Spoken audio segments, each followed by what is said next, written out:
simulation for design verification. So what is the term of defining a simulation for design verification? So basically, the simulation will be represented in two terms. Okay, within of any electronic device, it will be representing in two terms. What is the two terms in the sense? First one comes out with the verify the correctness of the design. Okay, first will be representing the design. Either the design is said to be verified as a correct design or not. That is the first thing. Firstly, will be verifying within the electronic devices. And the second one is going to verify the tests. Okay, verify the tests. That is what. So, for example, if I have one processor, okay, microprocessor or something. So in the microprocessor, what happened after you build on with any microprocessor? Initially, in the microprocessor, will be having an two units, something like execution unit or bus interface unit. And each and every unit, what happened? It has to process the instruction from the input register, input and output register section to the address bus, and from there to the data bus line. And within that, it has to process for the ALU operation. And finally, it has to send to the execution unit and get the output through the register content, output registers content. So within that complete process, okay, complete process, the first process is what, in the sense, either the design of that processor architecture is said to be well designed or not. That should be verified, first thing. If the design of any application architecture is good, so that we can say the outcome of the product, the outcome of the device will be having a very efficient output. If the architecture design is said to be faulty, what happens? You are not going to verify the device itself. So before going for the verification of each and every test, so we are able to justify that either the design is said to be correct or not. Okay. So the next one comes out with the verify the test. Verify the test in the sense input and output processing. Okay. So for each and every applied input, what will be the output? Okay. What will be the output in the sense? That is what I expected from. We are going to expect something as an output, but the system is going to generate some other output. So that is a different case. But the base thing of design verification is what, in the sense, it is going to verify test. Okay, verify each and every input will be tested at the device level, and from there it is going to give it to the output section. So here we have a small cyclic representation of simulation for design verification. So firstly, if the design is said to be good, okay, so to design of any application architecture, we require firstly we require a specification. Okay, once you know the specification, for example, if you want to build an half adder, what do? You'll be selecting what were the gates required, and you are going to build the design, right? So before you are going to design it, you are going to check on what were the specifications, what is the IC you want. Okay, either it is of 7408 or 7406, what type of gates you require, you are going to select it. You are going to check on the specifications, what were the voltage levels input, and what will be the output of voltage levels. Okay, all these things will be verified, all these things will be defined. So that is referred as an specification. Okay, specifications. And thereafter you are going to drive it to the design netlist. Okay, that is what you are going to implement on the design.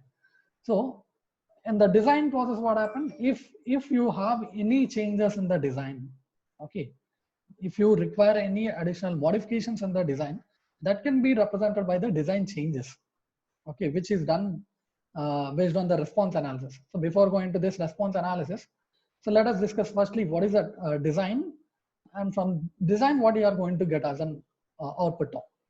So on specifications, after having a specifications, you are going to send it to the design netlist. So before going to the design netlist, what happens? You are going to define the synthesis process. Okay, synthesis in the sense each and every component is each and every module or a component is said to be very good or not, or else if it is tested or not, all that can be synthesized over there. Okay, synthesized, and design netlist will be implemented. After design, what happens? You will be sent to the true value simulator. Okay, true value simulator in the sense it is an decision making. True value simulator is something like a decision making. Either the design is said to be it is in a good manner or not, or also if the design is said to be failure or any modifications required, that can be set for the true value simulator. Okay, so in this true value simulator, this can be tested based on the input stimuli. Okay, based on the input stimuli, it is going to, based on the input, it is going to check on whether the design is said to be good or not. That is going to be verified.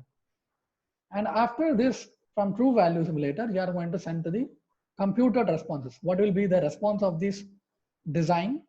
That is going to be verified at the computed responses. And from this computed responses, you are going to send it to the response analysis. What is the reason in the sense? So at the response analysis, you are going to, for example, if I have an something like AND gate, if the response of 2 input 0 0, the output is set to be 0. Basically, it is a response. If the output is set to be 0, it is a good response.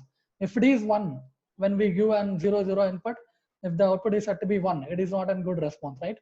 So we are going to justify that either the response analysis of the outcome of the response is set to be good or not. So if the response is not good, what happened? We are going to drive it to the design netlist. Again, here what happened? It is going to design the, if any modifications in the design, that can be verified. And the response analysis also depends upon the specifications.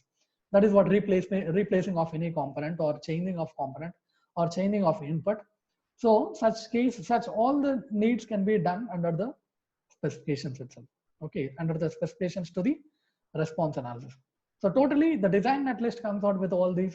Design netlist is a main processing section throughout the design verification.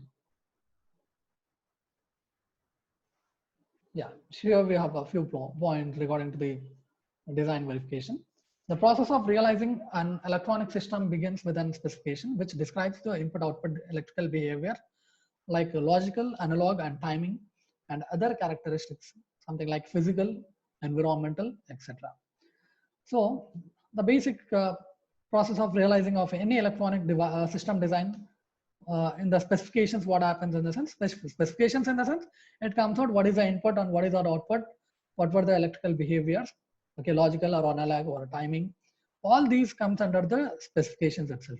Okay, and the process of synthesis produces an interconnect of components. Okay, so the synthesis is said to be an interconnect. It plays an interconnect of components to the design of architecture. So that is said to be as a netlist. Basically, the design is verified by true value simulator. So as I have said on, it is verified based on the true value simulator.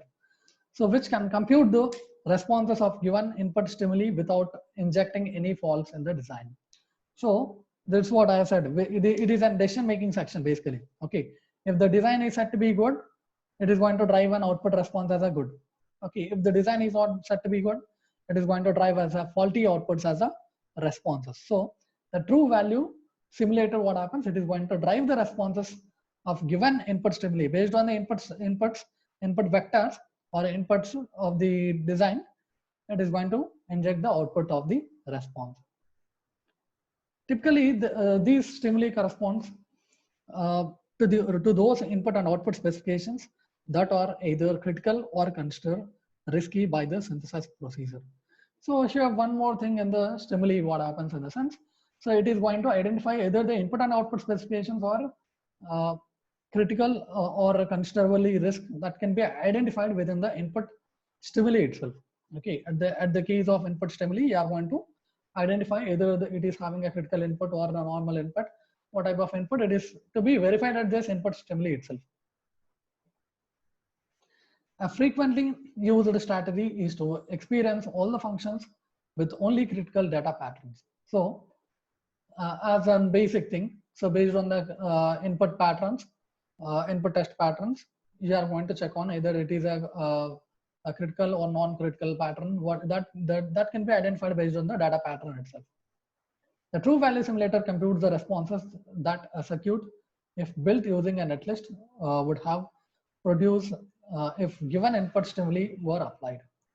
So here what happens, basically in the stimuli in the sense, it is going to verify each and every output response from the one device to the other input of the device is said to be built as an very good or not, it is going to verify within the true value simulator. Based on the true value responses, it is going to be verified through the input stimuli operation itself.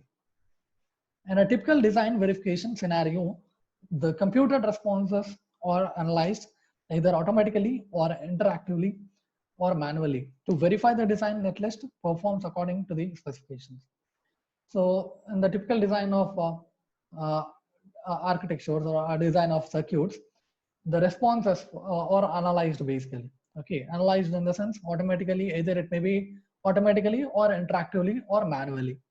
Okay, the analysis response can be done in three cases. Automatically, the system can be verifying it, or else interactively, the system can be verifying it, or else we are going to drive an input manually. Okay, to verify the design netlist perform according to the specifications. If the errors are found, suitable changes are made until the responses to all the stimuli match the specifications. So if there is any error in the response or suitable changes to be done in the design, so that can be done with respect to the all the stimuli matches in the specifications.